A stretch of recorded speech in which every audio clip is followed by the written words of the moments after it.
안녕하십니까. 뉴스데스크 강원입니다. 강원 산간을 제외한 대부분 지역에 폭염특보가 내려진 가운데 오늘 삼척의 낮 최고 기온이 37.5도를 기록하는 등 하루 종일 찜통 같은 무더위가 기승을 부리고 있습니다. 지역별 낮 최고 기온은 삼척이 37.5도로 도내에서 가장 높았고 강릉 구정 36.7, 원주 35.6, 춘천이 34.5도를 기록했습니다. 대부분 지역에 열대야 주의보까지 내려져 있어 밤에도 덥겠습니다. 기상청은 이번 더위가 내일까지 이어지다 오늘 14일 장맛비가 내리면서 주춤할 것으로 예상하고 있습니다. 전국적으로 35도를 넘나드는 무더위와 열대야까지 기승을 부리고 있는 가운데 강원 동해안 해수욕장은 더위를 피하려는 사람들로 하루 종일 붐볐습니다. 지난 주말 개장한 강릉 경포와 안목, 동해 망상, 삼척, 양양 낙산, 속초 등 동해안 주요 해수욕장에는 오전부터 많은 피서객들이 찾아 바닷바람 속에 물놀이를 하며 더위를 식혔고 밤까지 발길이 이어지고 있습니다. 7월 초순부터 절정에 달하고 있는 무더위가 당분간 이어질 것으로 예보되면서 동해안을 찾는 피서객들은 더 늘어날 전망입니다. 아파트 공사가 중단되고 도심 곳곳에는 수년째 방치된 건물들이 흉물처럼 남아 있습니다. 지역 경제를 떠받치던 건설업이 휘청이고 있는데요. AI 데이터 센터 건립 소식이 들려오면서 숨통이 트일 거란 전망도 나옵니다. 김도균 기자가 취재했습니다. 춘천의 한 아파트 공사 현장. 녹슨 철근이 드러난 채 2024년 말부터 멈춰서 있습니다. 자금난에 시달리던 시공사가 끝내 부도를 피하지 못했기 때문입니다. 도심 속 흉물로 전락한 곳은 이곳뿐만이 아닙니다. 이 원룸 건물 역시 2018년 이후 공사가 멈춘 채 도심 한복판에 남아 있습니다. 이게 아주 춘천 시내 흉물인데 지나가는 사람마다 무서워 현무감도 느끼고 빨리 이게 준공이 되던가 헐던가 해야지. 강원도에서 장기 방치된 건축물은 39곳, 경기도에 이어 전국에서 두 번째로 많습니다. 이런 건설 경기 부진은 지역 경제에 연쇄적으로 타격을 줍니다. 강원 경제에서 건설업이 차지하는 비중이 7.8%로 전국에서 가장 높기 때문입니다. 공사 현장이 멈추면 주변 식당의 발길이 끊기고 중장비 대여업자와 일용직 노동자들의 생계가 위협받게 됩니다. 실제로 강원 지역 건설업은 2024년 2분기부터 8분기 연속 뒷걸음질 치고 있습니다. 주택 착공이 30% 가까이 줄고 비주거용 상업시설 수주율 또한 반토막 나면서 역대 최대 낙폭치를 갈아치우고 있는 실정입니다. 이런 위기감 속에 최근 춘천 AI 데이터 센터 같은 대규모 투자 사업이 건설 경기에 숨통을 틔울 거란 전망도 나옵니다. 데이터 센터 유치는 공사가 진행되는 사업 초기에 건설 경기에 긍정적인 영향을 미칠 것으로 생각됩니다. 대형 공사 특수가 일시적인 반짝 효과로 끝나지 않도록 전문가들은 무리한 신규 건축보다는 유지 보수와 리모델링 시장으로 눈을 돌려 체질을 개선해야 한다고 조언합니다. MBC 뉴스 김도균입니다. 가정에서 아동 학대가 발생하면 부모와 아동을 분리하는 보호 조치가 취해집니다. 이후에는 상담 과정 등을 거쳐서 아이와 부모의 의사에 따라 다시 가정으로 돌아가게 되는데요. 또 다시 학대를 당해 시설로 돌아오는 사례가 반복되고 있습니다. 윤하은 기자가 취재했습니다. 아버지와의 불화로 임시보호시설에서 생활하던 홍모 양. 아이와 아버지 모두 원가정 복귀를 희망했고 면접 교섭 과정에서 관계 회복 가능성이 확인되면서 집으로 돌아갔습니다. 하지만 폭행은 반복됐고 홍 양은 결국 다시 아동 양육시설로 돌아왔습니다. 현재 원주 아동센터에서 보호 중인 아동 34명 가운데 6명은 이렇게 원가정 복귀 후 다시 학대를 겪고 시설에 재입소했습니다. 재학대로 인한 시설 복귀는 아이들의 일상 회복을 더욱 어렵게 만듭니다. 정신적으로나 아니면은 그런 정서적으로 좀 결핍이 있거나 부족한 부분들 그리고 어려운 부분들이 되게 많아요. 이제 전문 치료를 집중할 수 있는 시설 같은 특성이 있는 시설은 없어요. 그냥 양육시설에서 그런 아이들을 돌보다 보니까 아마 시설 종사자들도 아이들을 보호하는데 좀 인력적으로 힘든 부분들이 많으신 것 같고. 왜 이런 상황이 반복되는 걸까? 원가정 복귀 여부 결정 시 가장 먼저 고려되는 건 아동의 의사입니다. 여기에 부모의 개선 여지, 환경 변화, 기관과 의료진 등의 판단을 종합해 사례결정위원회에서 결정을 내리는 방식입니다.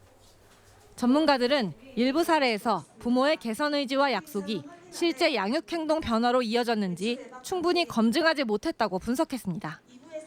기존 복귀 절차를 보다 객관적으로 표준화하고 실제 양육행동의 변화를 검증하는 과정을 더 강화할 필요가 있다는 겁니다.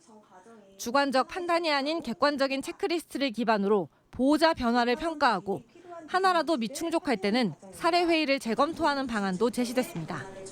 사후 관리도 중요합니다.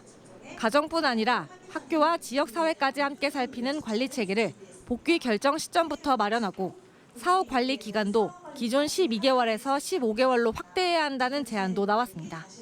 아동이 충분히 이제 안전한 환경으로 복귀를 할 수 있는지에 대한 검증을 충분히 하고 그 후에 이제 내부 사례회의나 외부 전문가 회의를 통해서 저희의 의견을 제출을 하고 그래서 이제 사전결정위원회에서 복귀가 결정된다면은 이제 15개월 단위의 저희의 사후 관리 체계를 생각을 하고서 집으로 돌아가는 것보다 더 중요한 건 그 집이 아이에게 다시는 두렵지 않은 공간이 되는 것. 현장에서는 아이들이 다시 상처받지 않도록 원가정 복귀 이후까지 책임지는 보호 체계를 더욱 촘촘히 갖춰야 한다고 입을 모으고 있습니다. MBC 뉴스 윤하은입니다. 2026 강릉 ITS 세계총회가 90여일 앞으로 다가온 가운데 개최 준비가 빠르게 이루어지고 있습니다. 강릉시는 ITS 세계총회 개회식과 폐회식, 각종 회의와 세션이 진행될 컨벤션 센터를 이번 주 중에 준공한다는 계획입니다.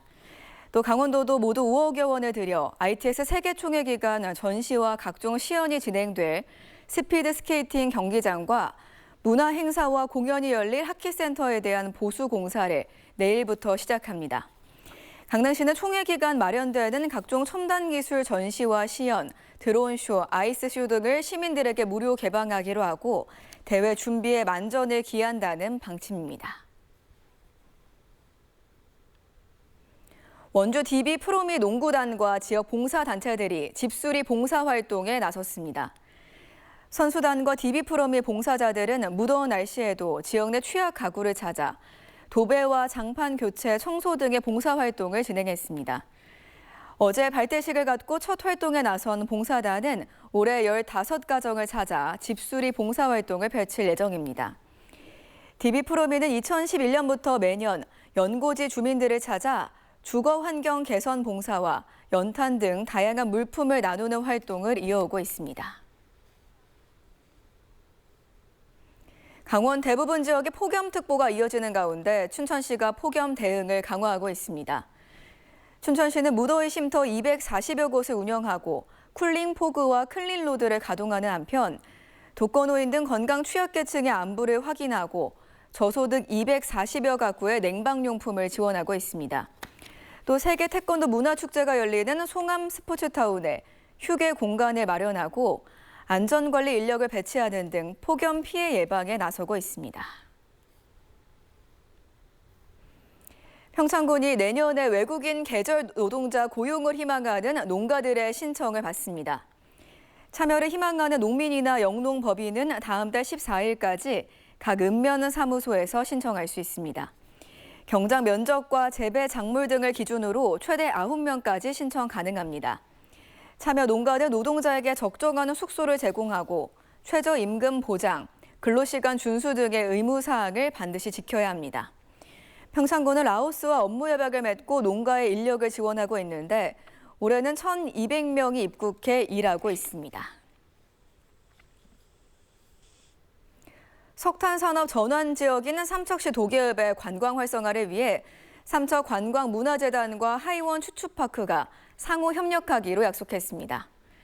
두 기관은 최근 삼척 관광 콘텐츠 개발, 효율적인 관광 홍보, 공동 마케팅 추진, 관광 향유 기회 확대를 위한 프로그램 개발 등에 노력하기 위한 업무 협약을 체결했다고 밝혔습니다. 특히 미인 폭포, 유리나라 등 도계 지역의 관광 연계와 관광객 이동 동선을 확대해 체류형 관광 기반을 조성하는 데 힘을 모을 계획입니다. 강원도가 자유무역협정 이행에 따른 가격 하락 피해를 지원하기 위해 피해 보전 직접 지불금 지급 대상인 염소 사육 농가의 신청을 다음 달 3일까지 받습니다. 지원 예정 단가는 염소 한 마리당 6만 원 350원이고 지급 한도는 농업인은 3,500만 원, 법인 5천만 원입니다.